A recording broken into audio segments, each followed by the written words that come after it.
Hello, once again. Uh, just I have come up with the another part of the GINA guidelines.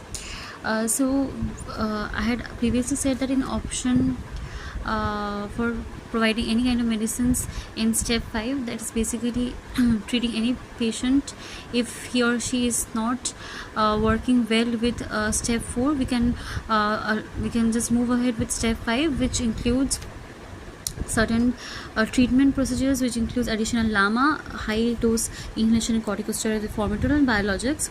So under biologics, we can give omalizumab, which is anti-IgE, dupilumab, which is anti-IL-4 receptor, and mepolizumab is anti-IL-5, reslizumab is anti-IL-5, benralizumab is anti-IL-5R, and tezepelumab is anti-TSLP, which tezepelumab is used for both type 2 and non-type 2 asthma.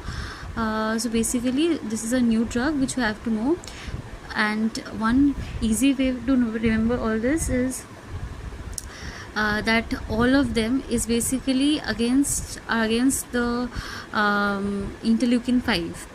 Now in benralizumab we have an extra R over here, like benralizumab, so it's an benra, so R for R receptor, so anti-IL-5, anti-interleukin 5 receptor, so it's against a receptor, and rest are against the interleukin, which is mepolizumab, reslizumab, or tezepelumab is against the thymic stromal leukopoietin, which is responsible for which is linked with or associated with the T cells productions.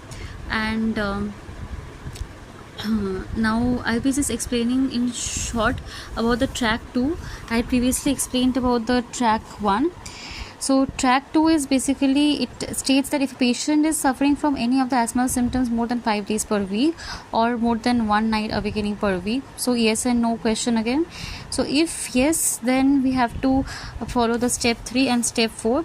So according to FEV1, we can just use this whatever I stated over here. We can just follow this, like low dose ICS plus LABA, that's the maintenance dose, and medium dose ICS plus LABA, that is maintenance dose for step 4 and step 3 respectively. And we have reliever, which is ICS plus SABA as reliever and ICS plus SABA as reliever again, we have just put over there. And in case of if suppose no, then we can just simply follow step 1 and step 2, which I have mentioned over here. You can just check it. Then one is the reliever method and one is the maintenance. So for maintenance we are having SABA.